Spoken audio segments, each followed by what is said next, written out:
Hey folks, welcome back. This is Lucid, and this should be the final episode of this game. Well, we're going to have an after-action review with all the players where we blabber on and yell at each other and, all that stuff. Anyway, that's going to be next episode.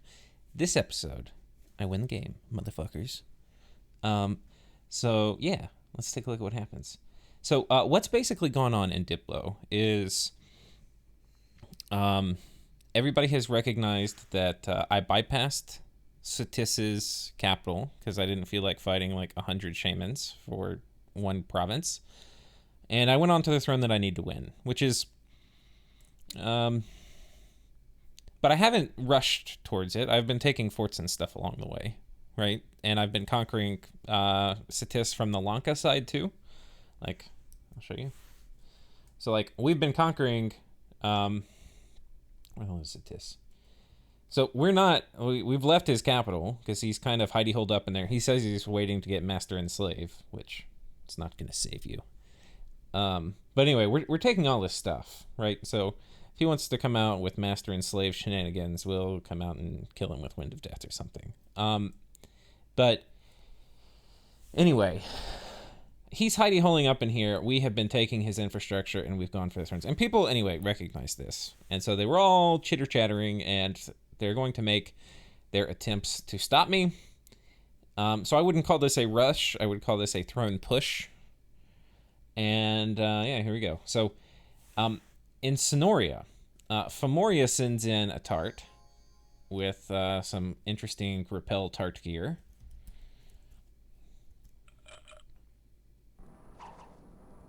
And that is successful. I don't know, where is Sonoria?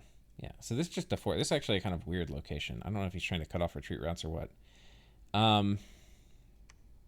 It's kind of for like one of the last turns of the game. It's a kind of weird move for Magic phase. Over here we have Niflheim attacking me, and this is going to be one of my thrones. He's going to be sending in an army behind this, but he's got Home Slice coming in here with some big ol' Nifl Jarl action. And I think he had hit this up previously with... now you're looking at this and you're like, Lucid, how is this going to survive Niflheim, right? With a super combatant and all of this business. Well, I knew this was coming. But no, we've got a lot of thugs, actually. We've got a lot of very killy thugs, and they're all going to get fluffed to hell, and I've got an Astral Communion. And I should have enough gems on this lady to both do mass protection on this army, and then to do it on the next. So the Soul Slay's coming out, and then we get him. So, yeah, rip. There's some finesse, too, in the Communion. I've gone through it before, but I'll just mention it, because this may, like, later in time coming back. Getting the growth on, or getting enlarge on your Communion slaves, kind of huge, right? It helps for if you end up getting into Turbo Communion mode, but honestly, if you get into Turbo Communion mode, these guys are still going to be in a bit of trouble. But it does help. I think I did that here. Yeah, you can see the enlarge going off. And if you have it set up right, it's going to hit enough of your slaves. Are these guys slaves? Yeah. I think most of these guys all got hit with enlarge. So... these guys didn't. Let's see if they... I don't know if they do. Yeah, they did. So we got them all. Anyway, you can see reasonably effective. Now, I want to keep the threads of like... We'll do it from the map. This was on Dry Fields. So, Dry Fields is over here.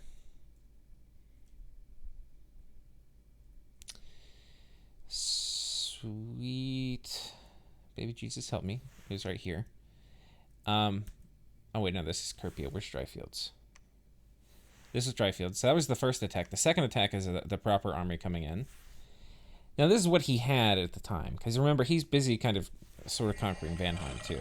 But he had like a few turns to prepare to kind of mobilize to bring his stuff. So he's got...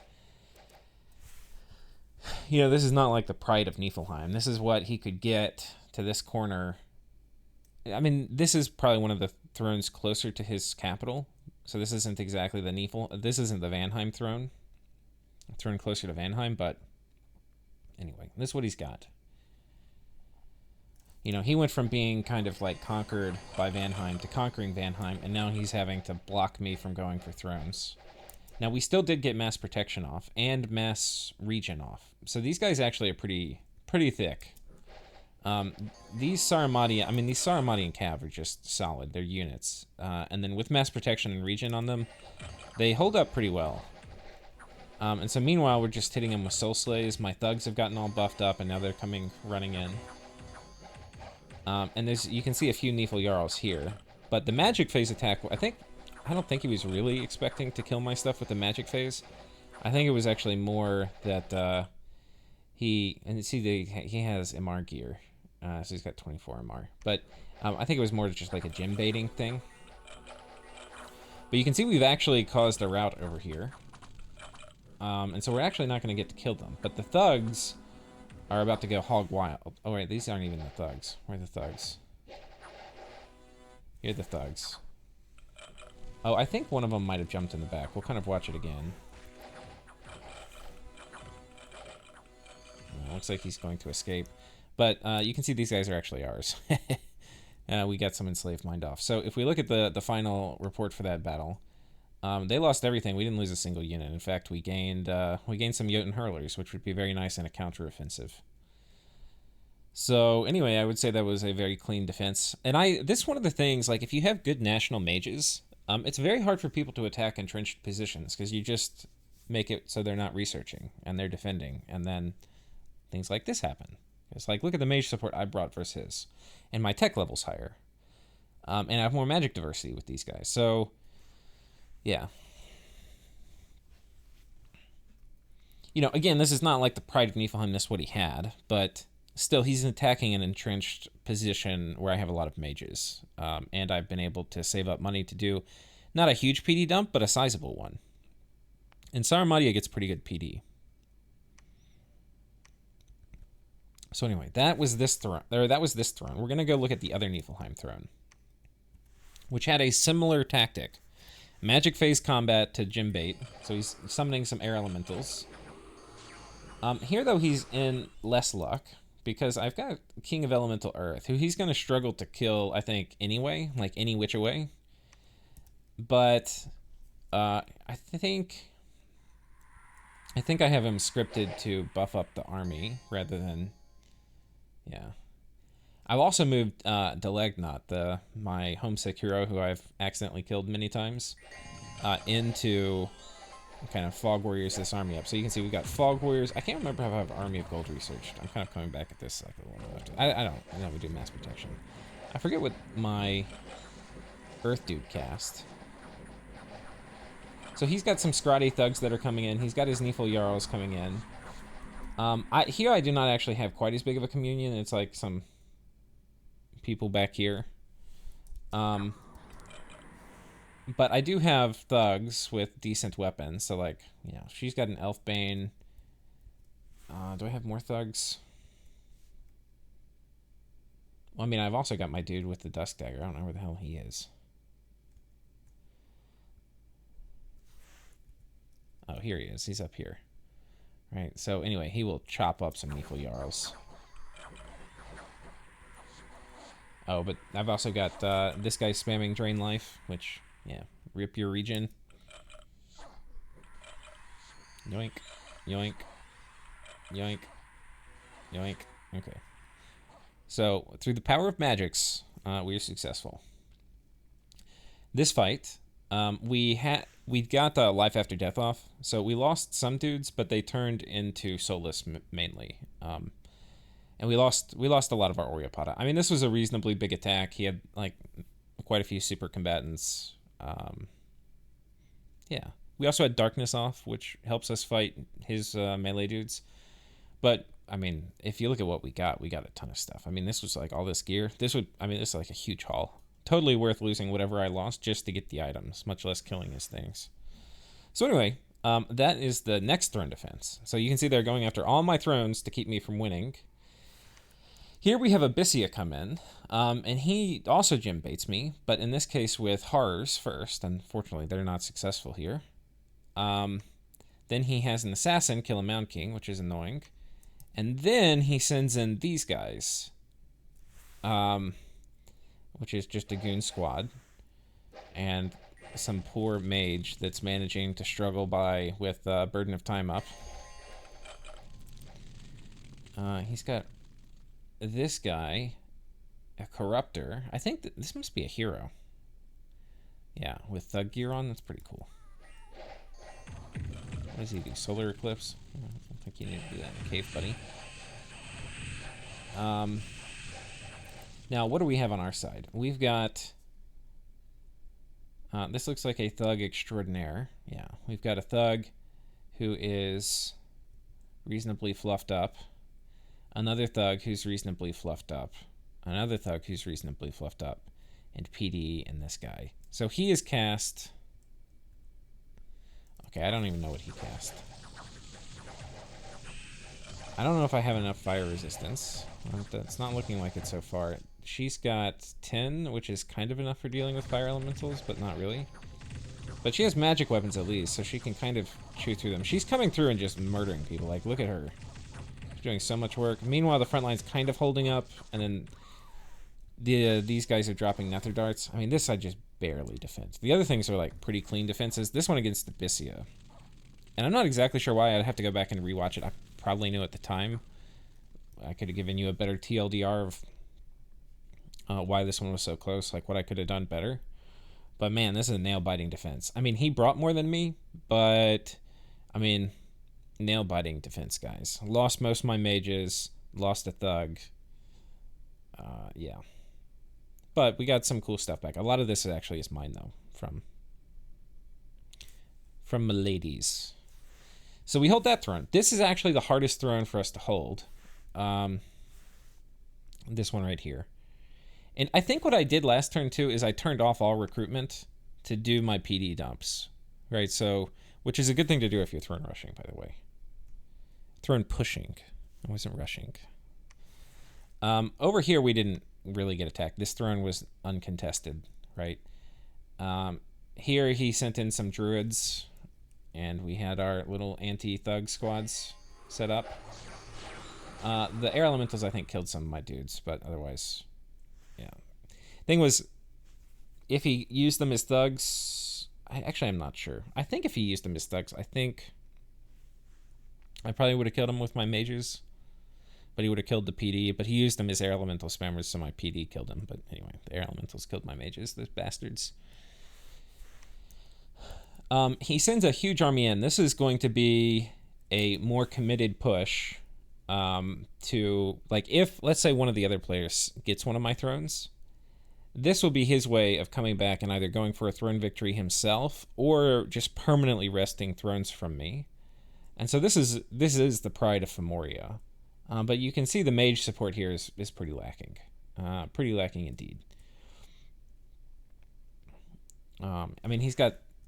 Yeah, it's just, it's there's not much. But I've killed a ton of mages who've been raiding my lands, etc. 1 second.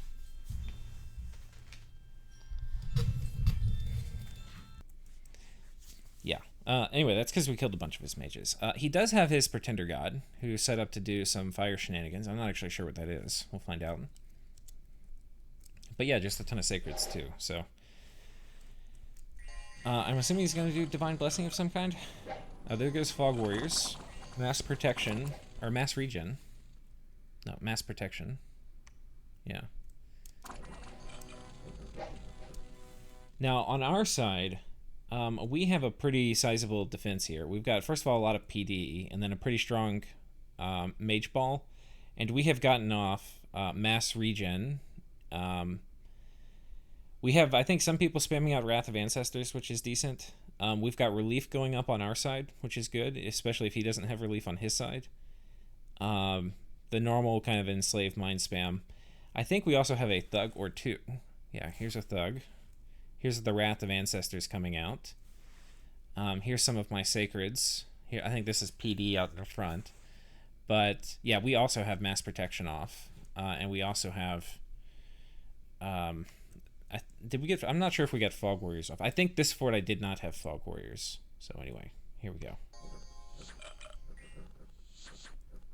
And I have Life After Death off, too. I've gotten more of the battlefield buffs.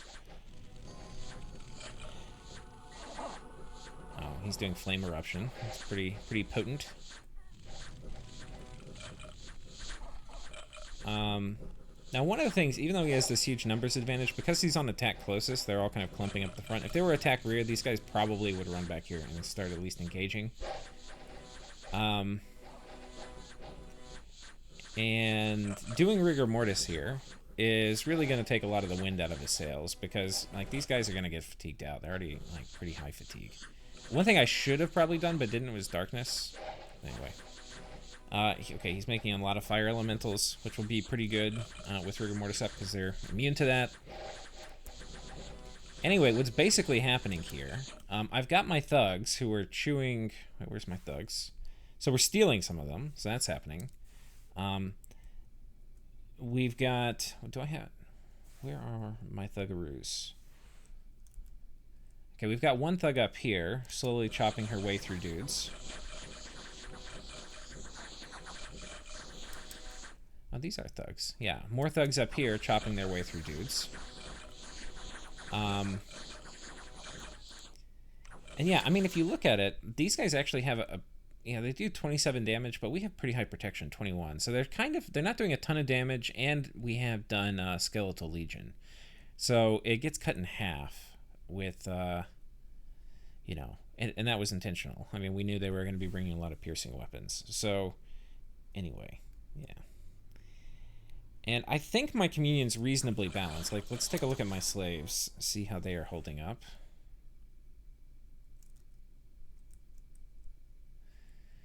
And you can see I've used Anaria's slaves, just because they don't get the off-path. I actually like Anaria's slaves and mixed communions more, because they don't take the extra damage from off-path casting. Anyway, you can see there, she's actually holding pretty solid. Not even taking HP damage, right? Only at 100 fatigue. And relief is up too, so that's nice.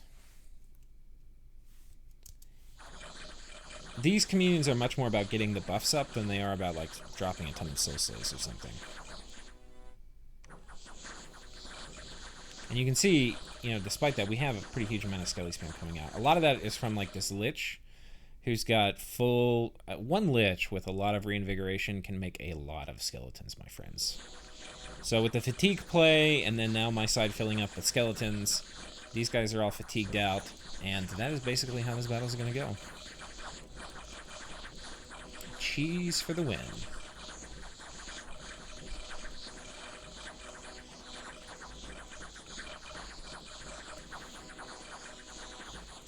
So he brought his god. He got a lot of buffs off. You know, he got Mass Protection, Fog Warriors.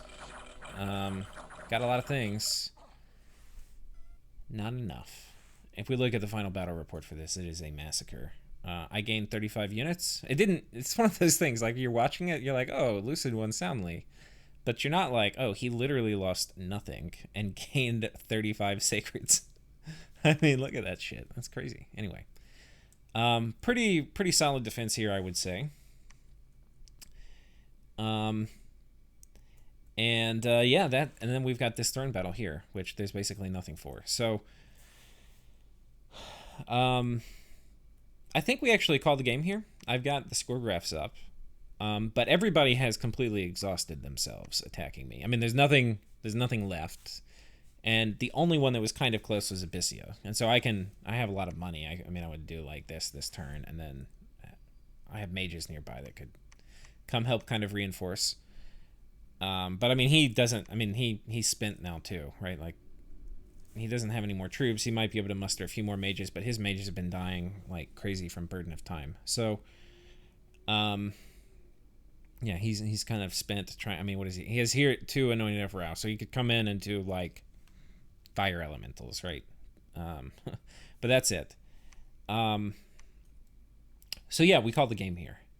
I'm gonna end up storming this. I think we actually might do next turn. Let me just see. I think I have a turn 69. We're gonna do an after action review, and I'll talk way more about it. Kind of my thoughts for the game at that point. But I actually think sometimes things worked out like surprisingly well for me.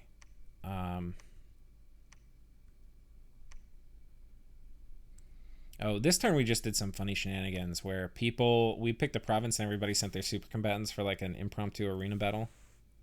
So we had like this guy, the Fomorian King. Oh, this is my Fomorian King, by the way. I stole him and empowered him, or Gift of Reasoned him. And then sent him in just to do mass, like, Living Clouds spam. Anyway, that's kind of funny. Somebody else was supposed to send in another super combatant too, and it would be like a 3-way battle. We'd see who won. But I think they clicked the wrong province, and so anyway, we only had one, so that was kind of funny. But yeah, that's kind of cool. We got to use a Fomorian King we stole. Get assassination attempt here, which is kind of funny. Home slice with the flesh eater. Yoink! Don't fuck with my dudes.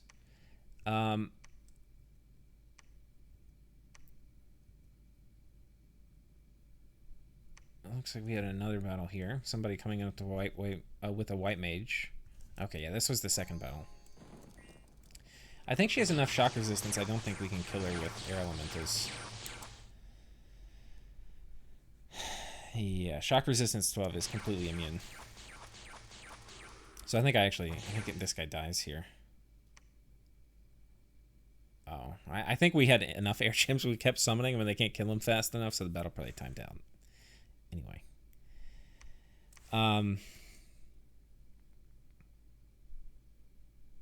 Neefel Jarl. I think this guy was supposed to also come fight. But anyway. Yeah, that's basically it. So we've taken the throne. Victory is ours. All hail the lizards and the lizard riders. And yeah. So final throne. Now ours. So Tis never really moved his death ball with mages out. I think he was still doing the Hail Mary play for Master and Slave. Which, I mean, to be fair, I can't run an army into a Master and Slave thing. I do have other things I can do. Which are very sneaky. Anyway. Yeah. So I think it was I had a lot of fun the last turn. First of all, everybody was attacking me. It was public diplo, so I mean, I know everybody's attacking me. I mean, I would have known anyway, right? But what I liked about the ending for this, I mean, aside from just the fact that I won, but what I liked about the ending was it validated a feeling I had been having for a while in this particular game, which is I just felt very defensible. Like Fomoria was raiding me a lot, but I knew that if somebody came to attack me, I could do PD and have some thugs and have like a mage corps on top of a fort, and I just felt like, come and get it, see how this goes for you. And then, I mean, this basically is kind of how, I mean, that's why I felt that way, is because indeed I was very strong on the defense. With the I didn't have a ton of troops, I didn't have a ton of armies, but I had a lot of mages. And good mages with good tech and PD can be just horrifying, I think, as we saw. Especially with some thugs mixed in. So, yeah. I just felt like I couldn't attack very much, but I could defend a lot. And I think that really ended up showing here by the end. Also, it's always fun conquering Satis after they put up Burden of Time. So, booyah. We'll talk more generally about kind of the score graphs. You can see, though, that Fomoria was in position 1 for a long, long time. Even at the end, he was not in, like, a distant position 2. Like, he was pretty close. Like, in Fomoria, like an air nation, they can come back real fast with a bunch of cloud trapezes. He was also, though, militarily depleted a lot. I mean, like, especially after this last battle, he was pretty weak. But even after this one, like, he never got back up to this peak of military strength or this peak here. Whereas you could see I was getting, like, stronger, plateaued at a much higher level. So anyway, yeah, Fomoria is still pretty strong through the end of the game. But we did start running away with it here. But we really weren't running away with it until the very end. And honestly, This is one of the funny things that sometimes happens. So I think in the tournament finals, in the round one games, in some of the new player games, like the Dreamers bracket games, those games had a couple people sub out, and we found people to sub into them. And what would typically happen with the sub outs is there'd be like somebody was playing Scalaria, and other people in the game knew that you can't let Scalaria get big, so they formed a coalition against him, and they teamed up and attacked him. And the Scalaria player feels like, hey, this is unfair. I'm really salty about it. You know, they might have, I think they even killed some of the attackers, right? But then they were like, another person joined in to attack them because they were sort of winning in the 2v1s, and now it was a 3v1, and they're like, this is bullshit. And then they like kind of rage quit. And we found subs, and I like had looked at a couple of those positions so I could describe them to the subs, and I was like, God, this is not a bad position. Like, I'd take the Scalaria position any day. You know, this is a good Scalaria position. Like, sure, you're in a 3v1, but man, like, they should be coalitioning you. You're in a strong position. Anyway, like, two of the subs we got to go into each of those games ended up winning. And I say that because a lot of times you're in a position, just because things go south diplomatically does not mean they're going to go south militarily. If, like, Satis having completely exhausted... So this is like when the Satis War started, basically. So Satis is like... And I had gotten it wrong when we were looking at the score graphs earlier. When we were looking at it earlier for provinces, for whatever reason, I thought this line right here was Satis. And I was like, oh my god, I can understand why you got out of the war with Femoria now. This is the war with Satis. So he got kind of beaten down a bit. You know, like if you look at his peak up here, you know, he lost some of the stuff to me, so maybe this is like his new thing. And then, yeah, Femoria made him pay a tax, right? And he was like down somewhere here. But he was potentially poised to get his land back and more, and maybe jump up to here after we had finally killed all the Fomorian raiders, this was the point where, actually, I think this is where he attacked. So, oh no, this was him recovering land from when he made peace with Femoria. But anyway, I think he was poised to get a significantly larger amount of land, because we had killed a lot of the Fomorian stuff by this point. Anyway, but him in a beleaguered state, because he's been getting kind of beat up by Femoria, decides to attack me, and I'm like pissed as hell about it, right? Or not pissed, but trying to avoid it. Turns out it was literally the best thing in the game that could have happened to me. And I think this is like a major reminder. If things feel like they're going diplomatically south, it may not be bad. Getting coalitioned by players who do not have a ton of military is actually a good thing, because you raid, you take their land, you get farther ahead. This is like when it's a little bit like a self-fulfilling prophecy. Like, he's like, oh no, I'm weak, Lucid's strong, I should attack him, right? Well, I mean, in no way at this point in the game was I in like an overwhelming position, except I did have kind of a lot of thrones, but I wasn't really positioned to get any more. I wasn't in any sort of overwhelming position. I had just been winning all my battles, so I was militarily strong. That was the only reason that like I wasn't like economically way ahead of anybody. Well, this is like right here. I was a little bit economically ahead. I was like 10% ahead of Femoria. But anyway, I think my gym income was pretty good too. So, I mean, there were some things, like some signs that like maybe I was pretty far ahead. But honestly, like economically, I was not very far ahead. But yeah, him deciding to attack me, you can see like what little damage was done to him through the Fomorian War in terms of raiding. Yeah, this was not a good war for Satis. He got absolutely crushed in this war. And for him putting a burden of time, I'm just to fuck with me, I can say that feels pretty good. That felt pretty good. But anyway, so it's a reminder, just because somebody gets into war with you, not always a bad thing, especially if they're weak. Like they don't have they're beaten up, they don't have a ton of military forces. It can be a good thing. Femoria, and the other thing you can see, and this is an outcome of the diplomacy, is that when he put burden of time up, he made me hard commit to attack him. So at this point, Femoria was mostly depleted in military. So I was going to, like, the Femoria graph probably would have gone like this, and my graph would have probably gone like this if Satis had remained my ally. And Satis's graph probably would have gone like this. Or actually, Fomoria's would have gone down a bit more, because Satis would have been getting his stuff too, right? So anyway, that's another way things could have played out. But that turns out, like, that was the one I wanted, but it wasn't the one I needed. The one I needed was what happened, which is where apparently the best thing that could have happened to me was Satis declaring war on me, and then us having a war, and I switch from trying to get the Fomorian land, which apparently was very hard for me to get, and took me forever to take, to getting the Satis land, which was a bonanza.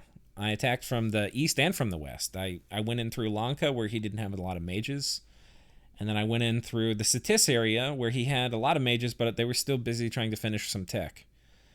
So yeah, swing. Felt pretty good. Forts, let's see, we did pretty good. Income, we were, I mean, here, which was, I mean, Femoria was number one for a long time, right?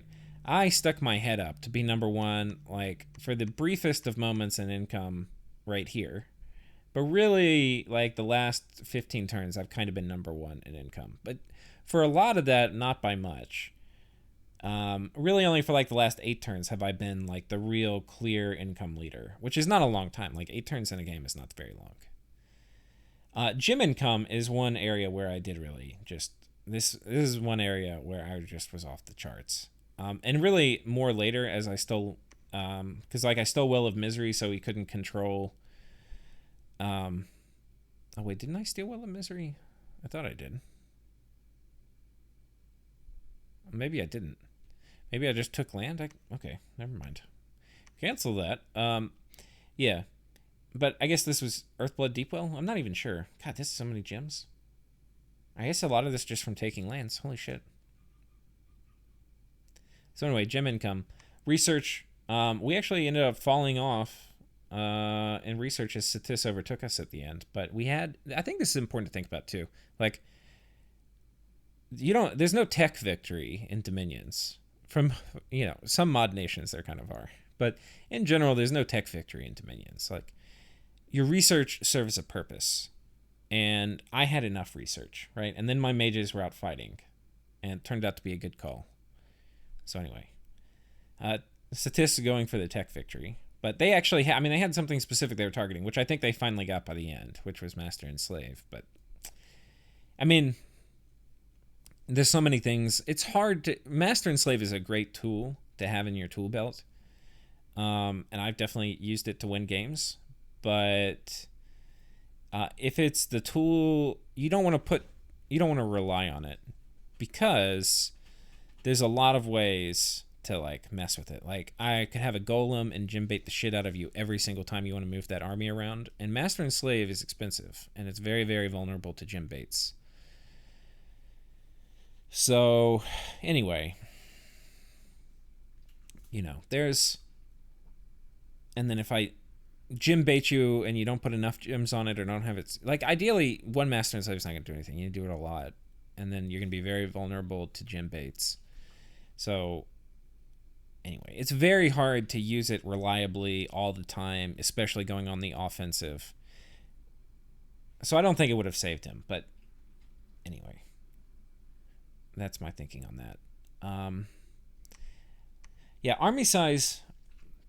What we can't see here is the thug graph. It would be so cool to have, like, a thug gear graph, like how many how much... What is your accumulated wealth of items? That would be a kind of cool chart to see. Or, like, how many thugs do you have? That would be a cool chart. I have no idea how you would make these things. But if we could see those for Femoria, we would see that he had a shit ton of really high-quality thugs and stuff, like right here at the beginning of our war. And that he felt really confident, And so, but over the course of the war, I killed all those with, like, usually budget thugs on my end or mages that had no items on them. So over the course of the war, that got depleted down. Now, we never got all of them, but they were, like, he had just a fraction of what he had before. I think, honestly, this was Fomoria's game to lose in a lot of ways. Like, he was in position 1. I think I mean, part of it is Satis and I think, made the right call. Satis made the right call, and I agreed with him and joined him to attack Femoria when we did. Because I think it was Femoria's game to lose. If we didn't attack him, he could have just jumped in and like instantly eaten some of these weaker nations. That, you know, like the second Pangaea lost this stuff, he would have just instantly eaten Pangaea, right? Because he has big enough, scary enough armies and enough tech to come just kill Pangaea if they're in like a weakened state. And he has these raiders who can just take land so fast. You know, the cloud trapezing, the high map move, all this stuff. He just takes land so fast. So we made the right move to attack him, and attacking him made him kind of respect us. You know, like send troops to fight us and this, that, and the other. So first of all, I think that was the right move on our part. The deep raiding from Femoria did not play out very well. It didn't really work. And he ended up losing a bunch of assets. If instead he had just had those assets committed to like killing players who were in a weakened state, probably could have worked. I guess it worked for Satis pretty well. So I don't know. I think especially at the end, when like at this point right here, when the problem is by this point Femoria had already lost a lot of his thugs and stuff, but by this point at the end, when I was asking him for peace because Satis was attacking me and he was like thinking, no, the tides of war are turning and I'm going to eat your stuff, which wasn't actually the case, as you can see, at all. What happened is I just ate Satis. But if he took this time to either eat Satis with me, but also, you know, take the Throne of Fire and thereby block it from me, which I would have allowed, by the way, I think. But he also could have turned around and eaten. Like, if we look at the military for the rest of the world, like, look at this. Abyssia is basically dead. Pangaea is basically dead. Vanheim's basically dead. Niflheim was kind of up and coming, so they were not an easy target for Femoria. They were a little bit stronger than Femoria. But, I mean, he could have gone and eaten all of Abyssia. He could have taken what was left of Pangaea. And he would have had a big portion of Satis. I think if he took me up on that deal, it would have been that was a really bad deal for me compared to what happened. I mean, like, keeping Femoria locked into like a slowly losing grindy war with me here at the end was just the best thing that I could have done. And I was fighting tooth and nail to not have that happen. But that was actually like the play. And I wasn't even trying to make the play because I was too dumb, right? The play, I should have not even let him leave war. I should be like, you know, I'm going to kill you and make him commit to fight me instead of eating Abyssia and Pangaea and all this other free land. Because, like, he's fast. I have some thugs and I can raid, but I can't magic phase. I can't fly. You know, like, compared to Femoria, man, I'm a slow nation. Like, I conquer you slowly. I move troops in slow and predictably. You know, Femoria's just like burn, burn, burn. So keeping him locked in this grindy war with me, I was trying desperately not to do, but it was the best move for me to do. Likewise, Femoria felt like he was at the turning of the tides and desperately wanted to keep in that grindy war with me because he thought it was going to go his way now. But probably, and you know, this is like Monday morning quarterbacking, like I'm guessing after the fact, but probably him going to war with any of the other weaker powers, Satis, Vanheim, and Abyssia, it would have just been free land, right? He would have gotten enormous. So his score graph probably would have gone up faster than mine. Like, mine wouldn't have gone up so fast because I'd have been sharing the land with Femoria. So my score graph probably would have gone like this for provinces, and his probably would have gone up even faster. And it would have given him time probably to rebuild some of his armies he needed to fight me. So even though I fought against it, fate was on my side and forced me into the right play. But yeah, I don't know. Those are kind of my closing thoughts on how things went. We're going to have an after-action review. I'm probably going to repeat some of this. We're going to talk about the score graphs. Players are going to complain and laugh, and it's going to be fun. So tune back in next time for the after-action review, and I will see you then.